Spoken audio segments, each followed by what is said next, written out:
Okay, they aren't one size fits all, but here's your helmet. Helmets. You can try this one. How does that work? The chin strap's a little long. Okay, we're ready to go. Here we go. I'm your host, Steve Ecklund, and a big deal right here, sheep hunt. Live on the edge, 'cause brother, win or lose, it's all in what you do with the chance you're given. Yeah, through the wind and rain, you feel your heart pounding. You got one shot, what you got? Tell me what's it gonna be? You gotta make the most of this opportunity. If others fail, make sure you succeed. On the edge. The Edge is sponsored by Cabela's and also by Bog Pod, Browning, Buck Expert, Caldwell, Field Torque Knives, Prime Archery, High Mountain Seasonings, HowToHunt.com, Hornady, Polaris, 10-Point Crossbows, Wild Game Innovations Trail Cameras, and Vortex. Steve Ecklund is shopping at Cabela's for a very special hunt. So these are going to be the boot of choice for this hunt. You know, the Cabela's by Mendel, Perfect Extremes, 400 grams of thin slate, warm enough while I'm hiking, and still be able to dry out nice and quick over the evening. Yeah, this is it. A large parka. Oh, perfect, thank you. Merino wool, I really love these XPG socks from Cabela's. They dry really quickly and they're super comfortable.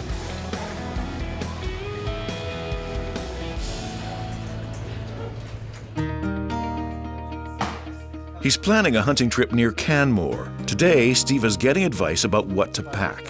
Some coffee, toiletries, saw, tarp.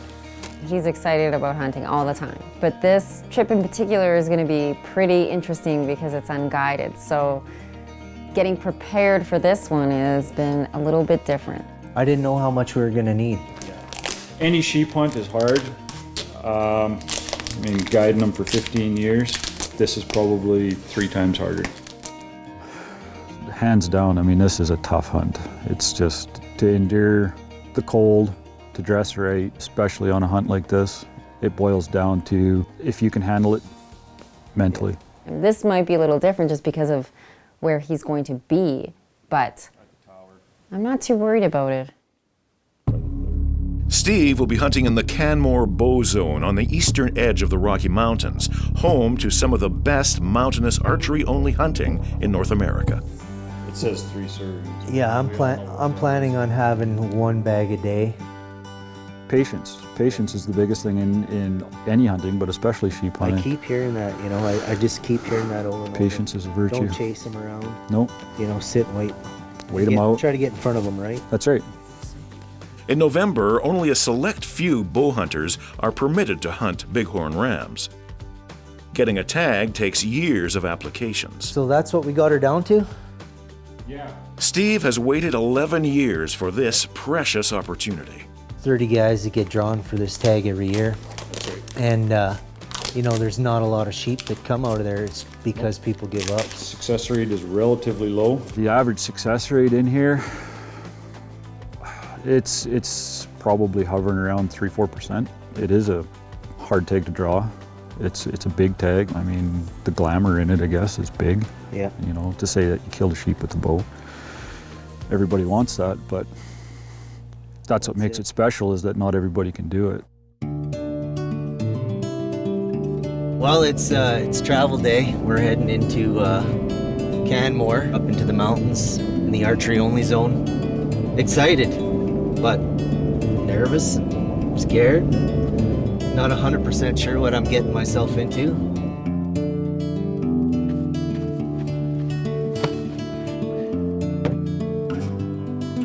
You can definitely tell it's not their first time packing horses. I mean, this is about the most professional setup that I've seen so far when it comes to the horses. Yeah, a beautiful day, but you know, it's just one of those deals, you know, it's hunters helping out other hunters, and that's what it's all about too, you know. All right. Ryan and his pack horses will escort Steve to base camp. From there, Steve will be hunting on his own.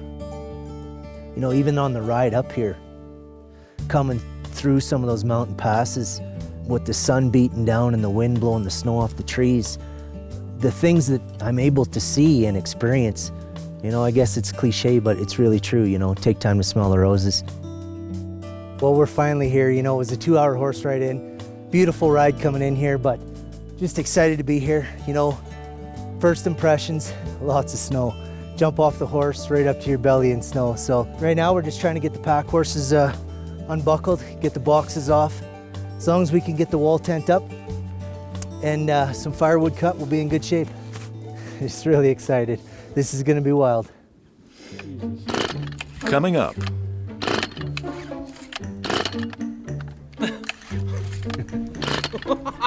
First impressions on the chainsaw, fellas.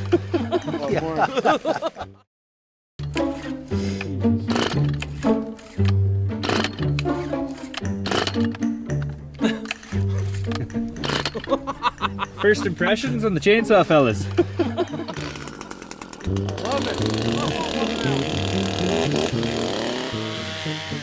Steve Ecklund is getting a little help setting up for an unguided sheep hunt near Canmore. So last time I was in here, I dropped a $5 bill, just trying to find it here right now. Actually, what we're doing is we need a 12 by 16 foot section cleared off to get this wall tent in. Things we do in Alberta for fun, eh?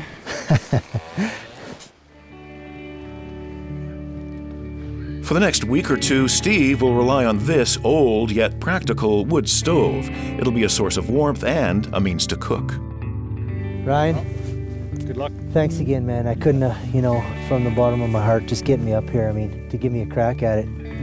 Couldn't have done it without you. Our pleasure. There's a lot more comfortable places to go and do a hunt. But I mean, look at this. I mean, we're belly deep in snow. It's frigid temperatures, you know, it's completely badass. And really, that's the honest answer. I'm definitely getting a couple points on my man card for doing this one. I'm looking forward to just being here and doing this. You know, it's means a lot to me, you know, to come out here and do this kind of stuff. And to have the ability to do this stuff. I mean, it's not every guy that gets to do this. This time for this hunt, getting prepared for this one has been a little bit different. He wanted to go do this hunt so bad. It's a big thing. I mean, you know, for those people that don't know, I had a major health issue this summer. I got diagnosed with cancer shortly after the bear hunt in the spring. Thankfully, you know, I had a very successful operation. Took me from a stage 3 down to a stage 0.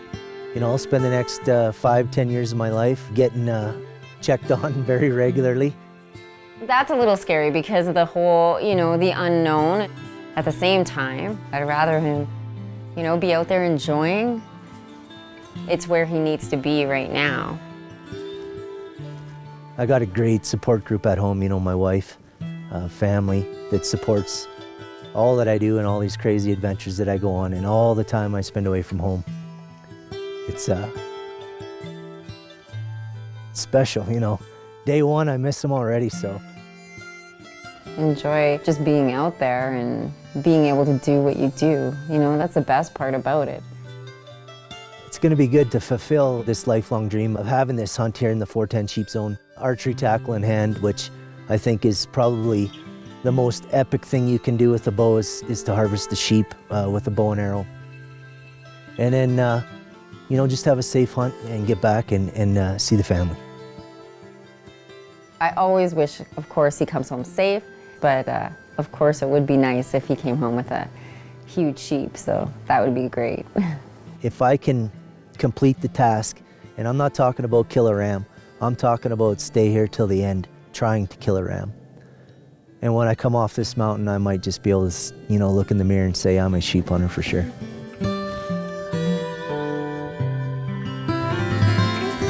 All right, well, we just found our first sheep here.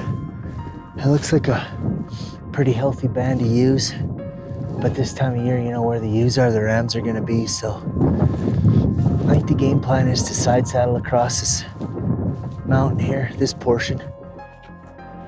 If we can hang on to the side of this mountain as we go over, I think we'll be in pretty good shape. At least we'll be able to sit and glass them for a while. And looks like 25 ewes, maybe a couple small rams, immature rams.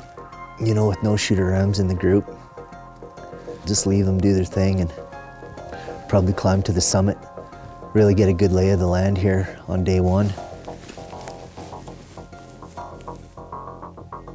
I'm just trying to double, triple, quadruple check and make sure this ram is legal.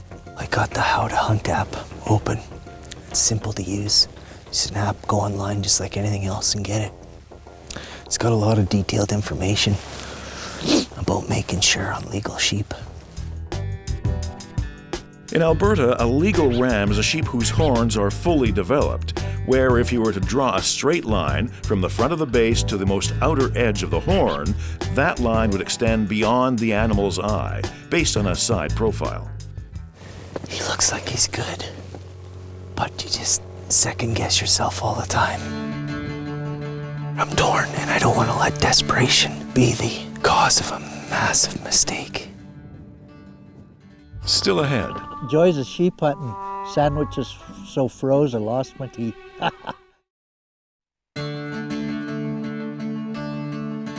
All right, well, just getting ready for another day on the mountain. We're in the bottom. It takes us about an hour every morning just to walk up above tree line. Every day we get up, you know, there's no packed down trails. It's steep. It's physically exhausting. And it plays into the stress of this hunt as well.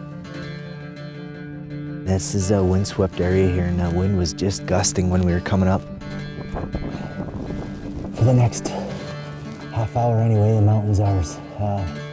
We're the first ones up here. And we're just making a hide here right now out of snow, dig it down. It's gonna do two things for us, keep us hidden from the sheep, keep us out of the wind a little bit so we can stay warmer.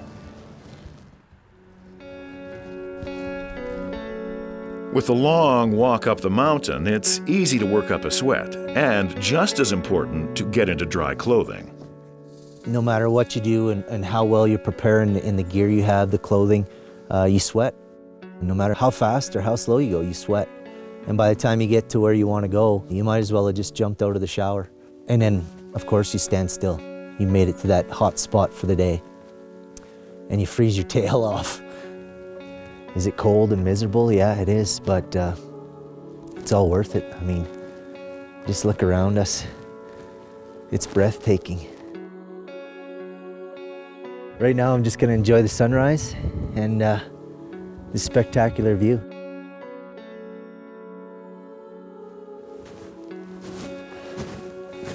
Steve is not alone on the mountain. This morning, he meets up with some fellow hunters, also in pursuit of a legal ram. Darren and Bruce, just a great couple of guys, and on the same page. I mean, just enjoying life out here and sheep hunting in the mountains. Joys of sheep hunting. Sandwiches so froze I lost my teeth. Said hi, and yeah, I'd never met him before. Seems like a great guy, and we just started visiting. And I mean, the conditions are tough out here, so we might as well try to get along, right? When these rams feed down, they're going to come straight down here. If those other guys... Darren McKenzie is a professional guide and has been working on the mountain since 2003. Today, he's with his client, Bruce Pearson. A lot of the guys that come in, you know, don't really know the country and are going to find somebody that has a little bit more experience on this mountain and in this neck of the woods with being able to find the sheep and know what their habits are. So I was fortunate enough to, you know, to be a part of Bruce's hunt down here. Yeah, we're in so-called competition, I guess. We're both got sheep tags, but on the other hand, I've grew up, you want to help other people out. But we're competing against the mountain, and the sheep always have options. So as far as Steve and Bruce and myself, we're going to have better luck if we go at it more as a team than as competitors. We've decided to kind of join forces and kind of hang out together and hopefully help each other out. Today, Darren and Bruce plan to hunt higher on the mountain. But the fierce winds return, and the sheep move over to the next bowl. We just spotted the rams, about 200 yards out in front of us. So much for sitting in the nice hide today. And the stalk is on. I got down low, tried to do my best belly crawl I could through that snow. And we get to about 100 yards. And the feeling of being that close, I mean, closing the distance another 30, 40 yards, make or break time. Lots of eyes to beat. It was wild. My heart was racing.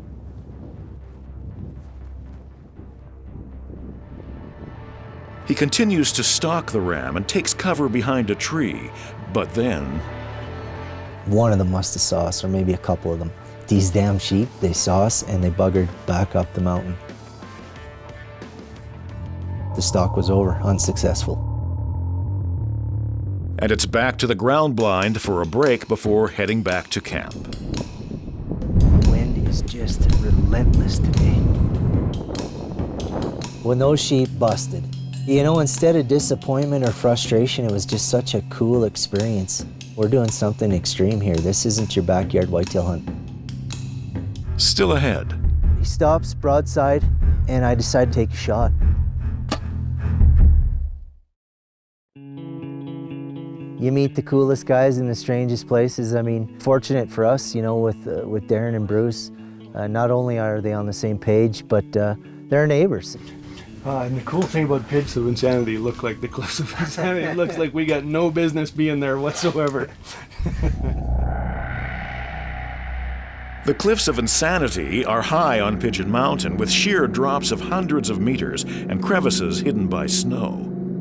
We get all the way up in the morning to what we think is the Cliffs of Insanity, and when we get there and look over the edge, sure enough, it's got to be the right place. I mean, it is ridiculously haywire up there. I've seen your hole you fell into. And I was like, dude, you're lucky. You're lucky it's only that wide, man. That side of it is treacherous. Yeah. Like, with sheep hunting, especially in these conditions, like there's crevices covered. I fell in one the other day and took a nasty fart knocker. It can be actually quite dangerous, especially with these conditions, when you have all the snow overhang on the lip of the mountain before it goes into the cliffs. You know, I mean, there's ice underneath this snow. Oh, I can see what Darren's talking about now. Definitely the Cliffs of Insanity. You shoot one and it goes over there, you got some work ahead of you. The ridge lines in there just keep going up and up and up, and every time you get to a new peak, you get to look into a new bowl. It was just too much for me to resist, so here we go, you know, we get our packs back on and start the hike. Just gonna walk this top edge and keep peeking over and see if we can't come across a big old ram. After about 10 minutes of glassing, here's the ram we're after. Get the sling off the bow, and here we go. We don't get another 10 yards and up jumps a ram right in front of us with 2 ewes. So we're busted. We're absolutely stuck right now. This is not a legal ram, but there is a legal ram 300 yards past him. All we can do right now is just be patient. We creep down as close as we can to that trail. I get myself within about 40 yards, and we hunker down and wait. I was watching these ewes and this ram in the distance, and they just weren't coming our way. The sheep haven't spotted us, and this ram definitely is just following this ewe around. He won't leave her side. She's an estrus. That's all he's thinking about. Those rams, you know, they're about 140 yards and decided to bed up. The wind's blowing, and the waiting game is detrimental to our physical conditions because it is freezing cold. Those sheep probably slept for, I'd say, about 45 minutes, which may as well have been 3 hours. I was frozen. The sheep finally get up from their bed and they start feeding around. It's now or never. We back down again to the tree line and again, just start waiting. You know, shivering, freezing cold, couldn't stop shaking. It's just a way too long of a period in those kind of conditions. Here they come. The one ewe in particular comes down and starts feeding a little closer, and of course that ram's right behind her. I just had the feeling it was now or never, you know, maybe a little bit of desperation, but I clicked the rangefinder. He was 85 yards, and I felt pretty comfortable, you know, with the yardage. He stops broadside, and I decided to draw back and take a shot.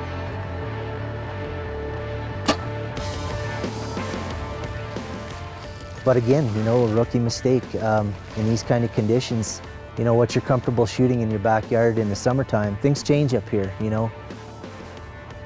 The moleskin that I typically use on my rest unraveled. I mean, it must have been just frozen and come undone. You know, maybe I'm trying to make excuses, but I shot low and ended up hitting that ram low in the leg. Didn't know how bad he was bleeding, and went and bedded up. Should have probably just left that ram alone, but I wanted to get up and get another arrow into him. And when we got up there, he got up and slowly walked off. I was gaining ground on him, that's how slow he was moving. And he walked right into the abyss of the cliffs. Got up on top of the cliffs. Sure enough, I looked down below me. I clicked the rangefinder, he's 55 yards. I go to draw back, my release is frozen solid. I get about half draw and the classic release comes off, smacks me in the nose. Arrow goes 12 feet over the cliff. Ram looks up at me, walks over the bank. Game over.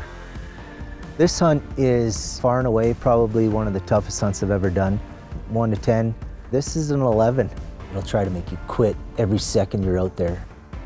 Are you man enough to stay here and go the distance? I guess we'll find out.